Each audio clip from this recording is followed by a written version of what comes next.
नमस्कार बच्चों, कैसे हैं आप सब लोग। तो जैसे कि आप सभी जानते हैं कि नाथ पब्लिकेशन की बुक और मनोविज्ञान की जो साइकोलॉजी की पुस्तक है, धीर सिंह धाबाई सर की पुस्तक है, उसको हम जो उनकी वस्तुनिष्ठ प्रश्न है उसको हम यहाँ कर रहे हैं। आज है तो आज मैं आपको मनोलैंगिक सिद्धांत के बारे में बताऊंगी जो सिगमंड फ्राइड का तीसरा पहलू है। सिगमंड फ्राइड ने 3 पहलुओं के आधार पर अपने सिद्धांत की व्याख्या की है। 2 पहलू हम आगे आने वाली वीडियोस में समझेंगे और ये हमारा जो आज ये तीसरा जो पहलू है वो है मनोलैंगिक विकास सिद्धांत। इस मनोलैंगिक विकास सिद्धांत को इन्होंने 5 अवस्थाओं के अंतर्गत बांटा है। इन 5 अवस्थाओं को बहुत ही विस्तृत रूप से हम समझेंगे। तो 5 अवस्थाओं के बारे में बात करेंगे। तो सिगमंड फ्राइड जो कहते हैं, उन्होंने कहा कि बालक के विकास पर जो है उसका लैंगिक जो लिबिडो है, जो काम प्रवृत्ति का प्रभाव पड़ता है और इसी काम प्रवृत्ति को उन्होंने 5 अवस्थाओं के अंतर्गत बांटा है। बालक के विकास में भिन्न भिन्न अवस्थाओं के अंतर्गत उसके भिन्न भिन्न आधार पर ये जो अवस्थाएं हैं उसके विकास पर जो प्रभाव है वो छोड़ती है। तो इन्होंने 5 अवस्थाओं के आधार पर इस काम प्रवृत्ति को बांटा है और ये कामुकता जो क्षेत्र है, इस आधार पर व्यक्ति अनेक अवस्थाओं में जो बालक है अपने अनेक कामुकता क्षेत्र के माध्यम से लैंगिक संतुष्टि को प्राप्त करता है। इसी आधार पर जो सिगमंड फ्राइड है, उन्होंने मनोलैंगिक विकास उन्होंने जो सिद्धांत दिया, उस सिद्धांत को 5 अवस्थाओं के अंतर्गत बांटा और 5 अवस्थाओं के अंतर्गत उन्होंने उसकी अवधि यानी उसके समय को भी निर्धारण किया। समय निर्धारण के बाद उन्होंने ये बताया कि कौन कौन सी अवस्थाओं में उसका कौन सा जो है कामुकता क्षेत्र के माध्यम से वो लैंगिक संतुष्टि प्राप्त करता है और उस बच्चे में क्या क्या विकास होता है। और एक होता है फिक्सेशन यानी कि जो बालक है वो जब लैंगिक संतुष्टि उसकी आवश्यकता से अधिक या आवश्यकता से कम होती है तो उस बालक में कुछ गुण स्थायी हो जाते हैं और वो गुण जो स्थायी हो जाते हैं उसको ही स्त्रीकरण या फिक्सेशन कहते हैं। और ये जो फिक्सेशन होता है, ये जो वयस्क अवस्था जब बालक की आ जाती है तो वयस्क अवस्था में वो फिक्सेशन हमें दिखाई देने लगता है और यह प्रदर्शित होता है। तो आइए हम अपने इस मनोलैंगिक विकास सिद्धांत को बहुत ही तरीके से, बहुत ही बढ़िया तरीके से कर लेते हैं। तो आइए हम समझते हैं। तो पहली जो अवस्था थी, उन्होंने पहली अवस्था के बारे में बताया कि जो पहली अवस्था है उसका उन्होंने क्या नाम दिया। 5 अवस्थाओं में बांटा गया है। तो पहली अवस्था है हमारी मुख्य अवस्था या ओरल स्टेज। ओरल स्टेज जो है, ओरल स्टेज को हम रखेंगे 0 से 1 वर्ष या 18 माह। यानी कि मुख्य अवस्था जो है वो उसकी अवधि निर्धारित होगी 0 से 1 वर्ष या फिर 18 माह आपको एग्जाम में दिखाई देगी। तो आपको ये दोनों ऑप्शन मिल सकते हैं, उन दोनों ऑप्शंस पे भी आप ध्यान रखिएगा।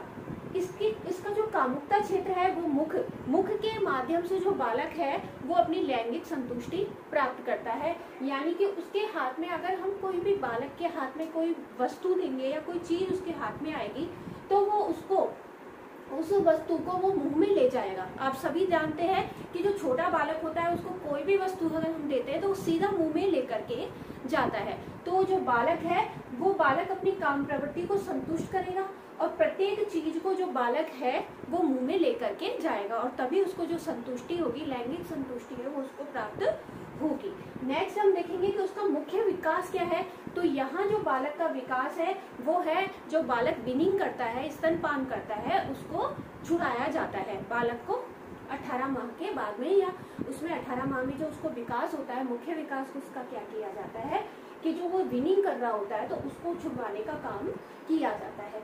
यहाँ फिक्सेशन क्या है कि यदि ये लैंगिक संतुष्टि आवश्यकता से कम या आवश्यकता से अधिक होगी तो बालक में जो फिक्सेशन होगा यानी वयस्क अवस्था में कुछ बातें उभर करके जो सामने आएंगी वो क्या आएंगी, तो जो बालक है वो या तो अधिक चीजों को चबाता है, ज्यादा बोलता है और उसमें क्या चीजें आएंगी कि वो धूम्रपान अधिक करेगा।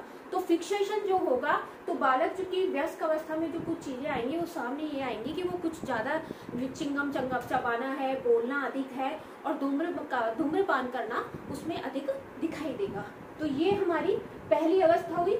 मुख्य अवस्था जो 0 से 1 वर्ष या 18 माह, और इसमें बालक है जो इसमें क्या कार्य करता है कि वो जब कुछ बाल जो भी उसको चीजें दी जाती है उन चीजों को वो मुंह में सीधा लेकर के जाता है। मुख्य विकास जो है वीनिंग यानी वीनिंग को छुड़ाना होता है, स्तनपान को छुड़ाना होता है। यहाँ बालक क्या करेगा, ज्यादा अगर उसमें लैंगिक संतुष्टि अधिक या आवश्यकता से ज्यादा या अधिक दिखाई देगी तो वो उसको ज्यादा बोलेगा, ज्यादा चीजों को चबाएगा और धूम्रपान अधिक करेगा। नेक्स्ट अवस्था को हम देख लेते हैं, इसको कहते हैं गुदी अवस्था या एनल स्टेज। एनल स्टेज का जो रखा है इन्होंने अवधि जो समय काल रखा है वो 18 से 3 वर्ष रखा है, ठीक है। 18 माह से 3 वर्ष की अवधि को रखा है। यहाँ बालक में जो है उसका जो लैंगिक संतुष्टि का जो है वो गुद्दा क्षेत्र माना गया है। यहाँ बालक जो है मलमूत्र क्रियाओं में आनंद लेता है। तो यहाँ पे मलमूत्र क्रियाओं में यानी कि जो बच्चा होगा 18 से 3 वर्ष का जो बालक होता है वो वॉशरूम के अंतर्गत बहुत देर तक बैठा रहता है। आपके अगर घर आसपास या घर परिवार में हो तो आप देखिएगा कि वो बालक वॉशरूम में बहुत समय बिताएगा और वहाँ अपनी आनंद से वो बैठा रहेगा। 1-2 घंटे आराम से बैठा रहता है, उसको ये नहीं पता होता कि मैं कब तक कितनी देर हो गई, वो उसको उसमें आनंद आता है। यहीं पे फिर बाहर से उसको आवाज आएगी, उसकी मम्मी या बहन या कोई भी आवाज देता है कि बेटा क्या कर रहे हो, तब जाकर के वो बच्चा निकल के आता है। तो उसको खुद वो उसमें उसको मजा आता है, आनंद ले रहा होता है।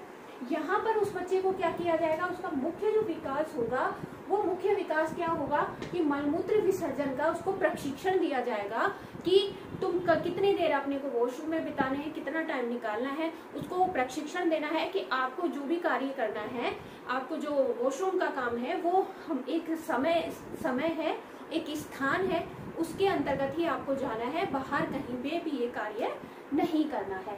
अगर ये लैंगिक क्रियाएं आवश्यकता से अधिक या आवश्यकता से कम होती है तो जो बालक है अव्यवस्थित हो जाता है, अति व्यवस्थित हो जाता है, उसमें जिद्दी हो जाता है, आक्रामक हो जाता है।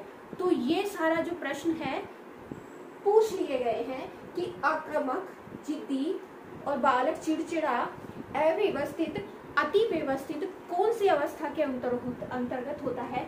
तो जो एनल स्टेज है उसके अंतर्गत बालक ऐसी स्त्रीकरण या फिक्सेशन की जो अवस्था है वो दिखाई देती है।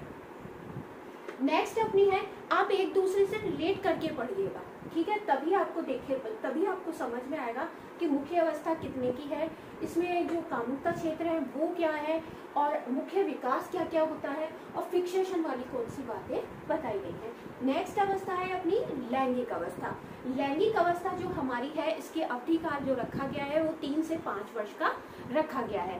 3 से 5 वर्ष में जो बालक के हैं जनन अंग और लैंगिक अंग विकास होते हैं और लैंगिक और जनन अंग के अंतर्गत जो बालक है वो ओडिपस और इलेक्ट्रा ग्रंथि, यानी ओडिपस तो लड़के में पाई जाती है और इलेक्ट्रा ग्रंथि जो है वो लड़कियों में पाई जाती है। मातृ ग्रंथि और पितृ ग्रंथि के माध्यम से ये जानी जाती है, ठीक है। ओडिपस जो मातृ ग्रंथि है और इलेक्ट्रा पितृ ग्रंथि के नाम से जानी जाती है। ये सिर्फ एक काल्पनिक ग्रंथियों के नाम से बताया गया है, ये कोई हमारे बच्चों के उसमें शरीर में पाई नहीं जाती है, बस एक काल्पनिक ग्रंथियां हैं जो नाम दे दिया गया है। ओडिपस और इलेक्ट्रा ग्रंथि का समाधान होता है और यौन रोग ग्रसित स्त्रीकरण होगा तो ज्यादा अगर ये लैंगिक संतुष्टि होगी या आवश्यकता से कम होगी या ज्यादा होगी तो बालक के अंतर्गत वयस्क अवस्था में ये यौन रोग से ग्रसित बालक हो सकता है। अब आप कहेंगे मैडम कि ओडिपस और इलेक्ट्रा ग्रंथि है क्या चीज है, तो जो लड़के में पाई जाती है ओडिपस और लड़कियों में पाई जाती है इलेक्ट्रा ग्रंथि। ओडिपस यानी जो बालक है वो बालक अपनी मम्मी से ज्यादा प्रेम करता है और जो बालिका होती है वो बालिका अपने पिता से अधिक प्रेम करती है।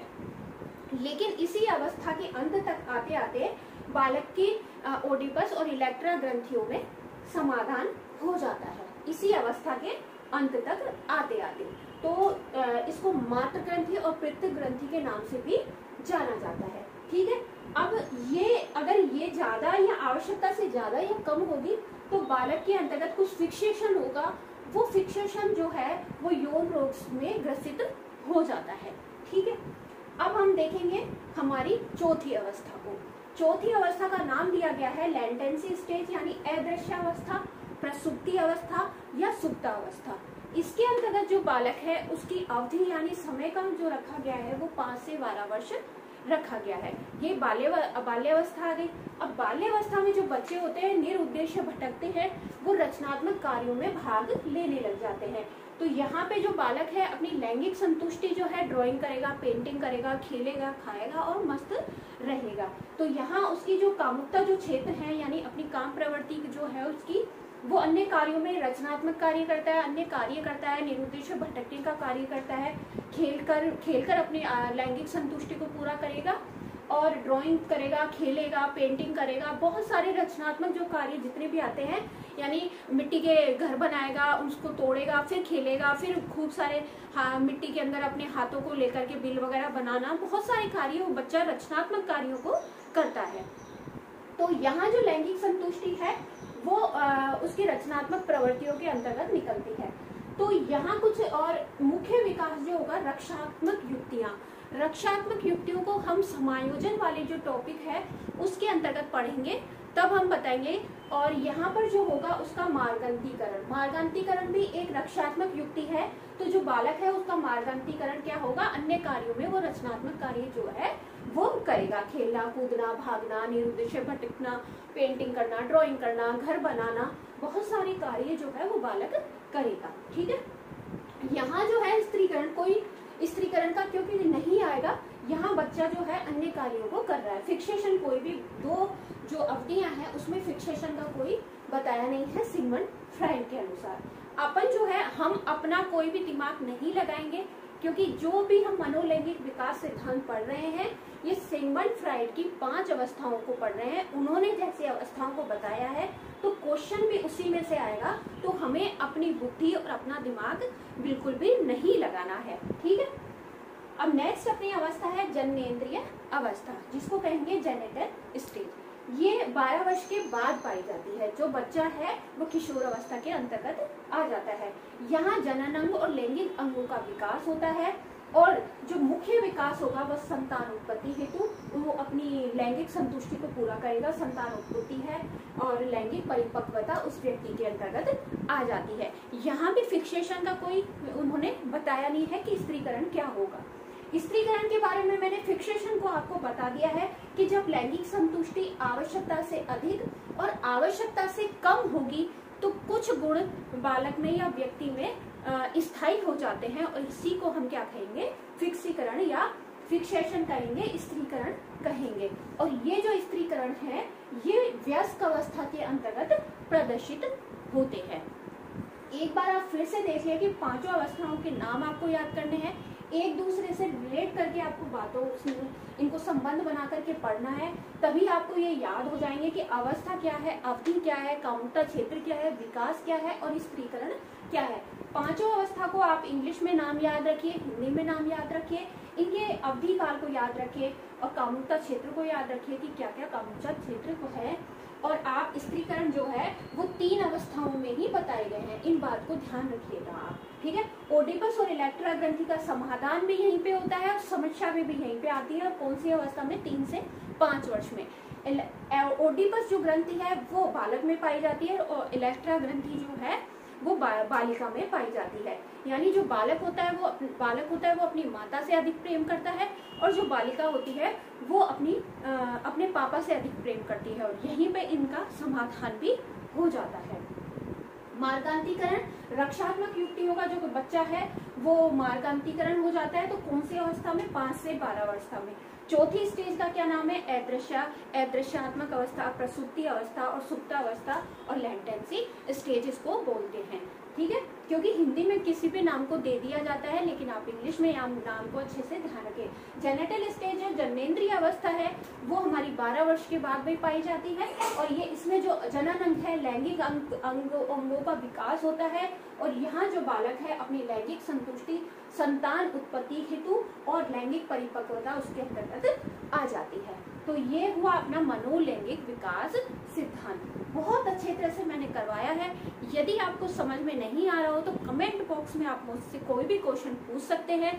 आप यदि चाहते हैं कि एक बार फिर से समझाया जाए तो मैं एक बार आपको फिर से समझा दूंगी। और मेरे वीडियोस को आप लाइक करें, शेयर करें और कमेंट करें। किसी भी तरह का कोई भी प्रश्न हो तो बच्चों आप मुझसे पूछिएगा। और आज जिन बच्चों को ये आवश्यकता है वीडियोस की, उनको आप शेयर भी कर सकते हैं। किसी भी तरह की कोई भी प्रकार की समस्या हो तो आप मुझसे कमेंट बॉक्स में पूछें। ठीक है, नमस्कार बच्चों।